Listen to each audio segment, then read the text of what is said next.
अब छोटी-छोटी, पतली-पतली गली है, उससे 4-4 बैच में बच्चे बैठे हुए हैं। अब वो निकलने के लिए उनको जगह नहीं है। माँ का गहना बेचकर और पिता की ज़मीन बेचकर लोन लेकर आना।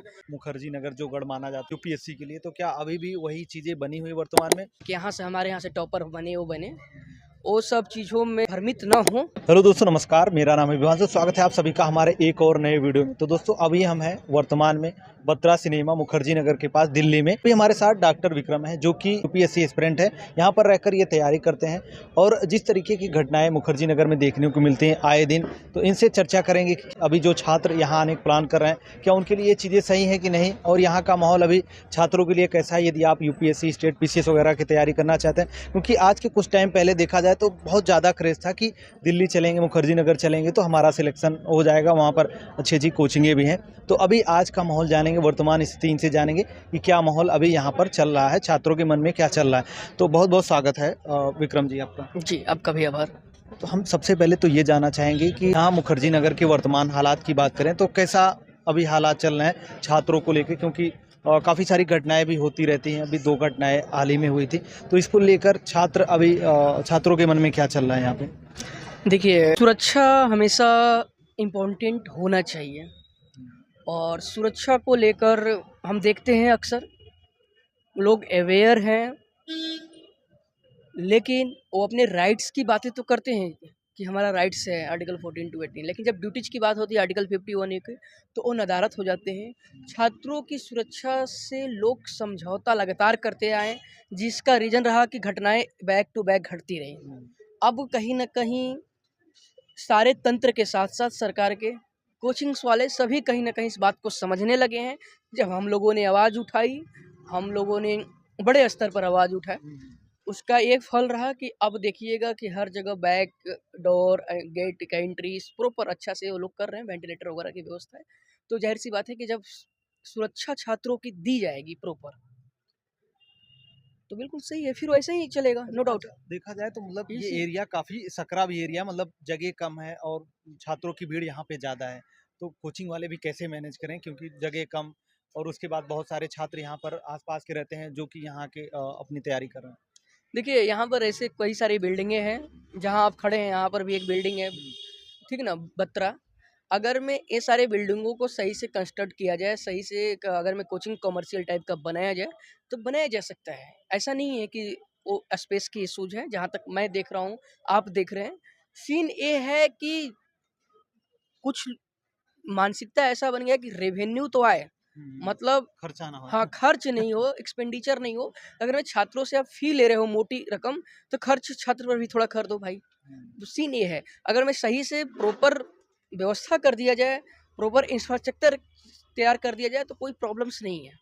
अच्छा, वर्तमान में आपको क्या लगता है कि अगर मुखर्जी नगर जो गढ़ माना जाता है इस समय यूपीएससी के लिए, तो क्या अभी भी वही चीज़ें बनी हुई वर्तमान में, या फिर और भी एस्पिरेंट यहाँ आके तैयारी करते रहते हैं अपने एग्जाम्स की? बिल्कुल करते रहते हैं और करेंगे, आगे भी बना रहेगा, ऐसा नहीं है। देखिए, हम लोगों ने भी आवाज़ उठाया था, क्या बात किया था, क्या कहा था? हमारी मकसद अल्टीमेट यही था कि भाई सुरक्षा, और सुरक्षा के जो मानक होती है उसको फॉलो कीजिए। अब बच्चों की अब छोटी-छोटी, पतली-पतली गली है, उससे 4-4 सौ बैच में बच्चे बैठे हुए हैं। अब वो निकलने के लिए उनको जगह नहीं है एंट्री, अगर मैं एंट्री कर दिया जाए, प्रॉपर सुरक्षा कर दिया जाए, तो क्या समस्या है? समस्या कहीं नहीं है। अच्छा, आज के टाइम पे देखा जाए तो बहुत सारे ऑप्शन भी बच्चों के पास हो गए हैं। कहीं न कहीं सारी कोचिंगें उनके राज्य में भी जाके जो बड़े-बड़े शहर हैं वहाँ पे खुल रही हैं, या फिर उनके पास आज के समय में ऑप्शन है कि बहुत सारी ऑनलाइन कोचिंग्स हैं जो कि ऑनलाइन अपना मतलब क्लासेज वगैरह प्रोवाइड करती हैं, जहाँ से बच्चे घर बैठे भी पढ़ सकते हैं। बिल्कुल, तो क्या मतलब वो ठीक है, या फिर बाहर जाके शहर में रह के वहाँ पर तैयारी करेंगे? देखिए, ये सवाल जो आप पूछे, ये फिर मैं बोलूँगा कि डायलेमा है, और हर लोगों की अपनी-अपनी स्ट्रेटजी होती है। मैं काफ़ी सारे अपने फ्रेंडों को जानता हूँ, अपने दोस्तों को जानता हूँ, जो सेल्फ स्टडी करके सेलेक्ट हुए हैं, घर पर बैठ के सेलेक्ट हुए हैं। पिछली बार एक लड़का को मैंने गाइड किया था, उसने भी सेल्फ करके प्रिपरेशन किया था और अच्छे रैंक के साथ आए। तो ये अलग सीन है, और कुछ लोगों को होता है कि एक एनवायरनमेंट में रहेंगे तो फिर होता है ना कि वो ऐसे लोगों से ही टकराएँगे, थोड़ा मोटिवेशन मिलेगा, गिरेंगे, उठेंगे, सीखेंगे, वो एक अलग सीन होता है। तो कहीं न कहीं कहते हैं ना कि एक, अगर मैं, जो आपको बनना है उस लोगों के बीच में रहने पर थोड़ा-सा एक कहीं न कहीं उसका हमेशा ऊर्जावान बने रहते हैं। ये चीज़ें रियलिटी है।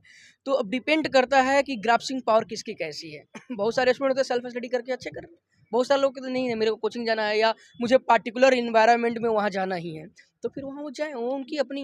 अगर छात्र बाहर आके मतलब अगर यहाँ की बात करें तो आपको क्या लगता है, अगर जो छात्र यहाँ पर रह रहे हैं तो उनके कुछ पॉजिटिव पॉइंट्स की बात करें तो क्या आपको लगता है, या फिर अगर कुछ नेगेटिव आपको लगता है दिखता है कि यहाँ पे छात्र मतलब ये गलतियाँ कर रहे हैं, तो आपको क्या लगता है वर्तमान स्थिति यहाँ की कैसी है?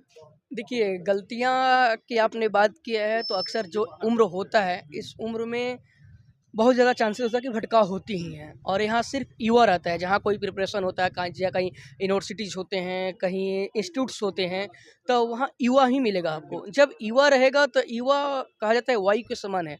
अब उसको रास्ता कैसा मिल रहा है, कैसे लोग मिल रहे हैं, कैसे उसके सर्कल्स हैं, उसका माइंडसेट कैसा है, किस तरीके का उसके अंदर आग है, ऑनेस्टली कहा जाए तो आग कैसा है, डिपेंड ये करता है। और कई बार होता है कि हम जिस एनवायरनमेंट में रहते हैं उधर थोड़ा भटकते चले जाते हैं, तो ये सारा कहते हैं कि खुद स्व अपने ऊपर खुद विश्वास करना होगा और आपको किस रास्ते पर जाना है।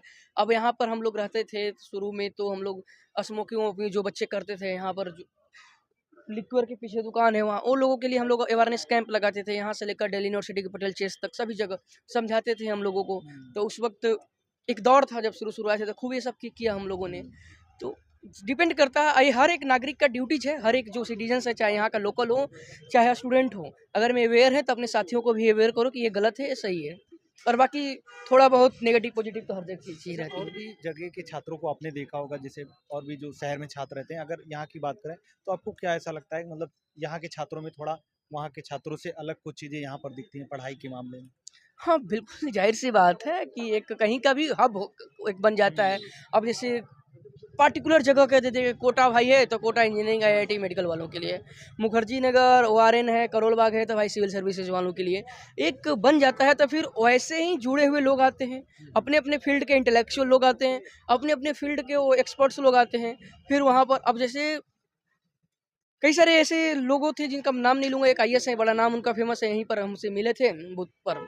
वो काफ़ी सीनियर आईएएस ऑफ़िसर से हैं और अभी वो बोल रहे थे कि विक्रम हम भी चाह रहे हैं यहाँ स्टार्ट करना, मतलब ये 1.5 साल पहले की बात है, 1.5 साल पहले वो मिले थे, सब घटना घटने से पहले। और हम यहीं दिल्ली से में आने वाले हैं सचिवालय में। तो होता है यहाँ पर एक लोग पता है ना कि एक जगह का कीमत होती है। अब मान लो कि जो 10-20 रुपए का वाटर बॉटल होता है बिसलरी का, वो 20 रुपए का यहाँ मिल जाएगा। ओके, वही आप चले जाएँगे हाँ, होटल में चले जाओगे, यहीं विजयनगर के किसी होटल में चले जाओगे तो 100 रुपए का मिलता है, मैंने खुद खरीदा है, ठीक ना? अब वही कहीं चले जाओ आप 5 स्टार में, तो उसका कुछ और है। अब वहीं चले जाओ कि एयरपोर्ट पर तो उसका रेट सेम चीज़ें हैं। जो छात्र अभी नए हैं, मतलब तैयारी के फेज में आने वाले हैं, या फिर बाहर जाकर तैयारी करने वाले हैं, या फिर दिल्ली आने वाले हैं तैयारी करने के लिए, तो उनके लिए आपका कोई सजेशन या सुझाव रहेगा कि किस तरीके से अभी बहुत सारी चीज़ों पर सर्च करके तब वो बाहर तैयारी के लिए, या फिर घर पे ही रह के तैयारी अपने कर छोटे भाइयों से हमेशा मैं रिक्वेस्ट करता हूँ कि ये जो बाहरी दिखावा होता है, आवरण होता है कि यहाँ से हमारे यहाँ से टॉपर बने, वो सब चीज़ों में वो दिग्भ्रमित ना हो। सबसे पहले सिलेबस को उठा लो, सिलेबस के बाद कोशिश करो कि कम से कम बेसिक अपना अच्छा कर लो। उसके बाद प्रयास कर सकते हो अगर मैं कैपेबल हो तो। ऐसा मत करना कि माँ का गहना बेचकर और पिता की ज़मीन बेचकर और लोन लेकर आना। सेल्फ स्टडी करके घर से भी सेलेक्ट हो सकते हो। हाँ, अगर मैं आने का मन है तो थोड़ा बेस मजबूत करके आना। ऐसे नहीं कि बैग उठाएँ चले दिए और कोचिंग में धक्के खा रहे हैं, जा रहे हैं, पैसे दे रहे हैं, वो सब वेस्ट है। ये गलती मत करना। ठीक है सर, आपका बहुत ये सभी साथियों से मेरा रिक्वेस्ट है, हम्बली रिक्वेस्ट है कि पहले मजबूत करके ही आओ। ठीक है सर, आपका बहुत बहुत धन्यवाद कि आपने इतना कीमती समय अपना। आपका भी दिल से आभार। तो दोस्तों, आप लोग को आज का वीडियो कैसा लगा, आप लोग कमेंट करके जरूर बताना। यदि अच्छा लगा हो तो वीडियो को लाइक, कमेंट और शेयर जरूर कर दीजिएगा। चलिए फिर मिलते हैं नेक्स्ट वीडियो में, तब तक जय हिंद, वंदे मातरम।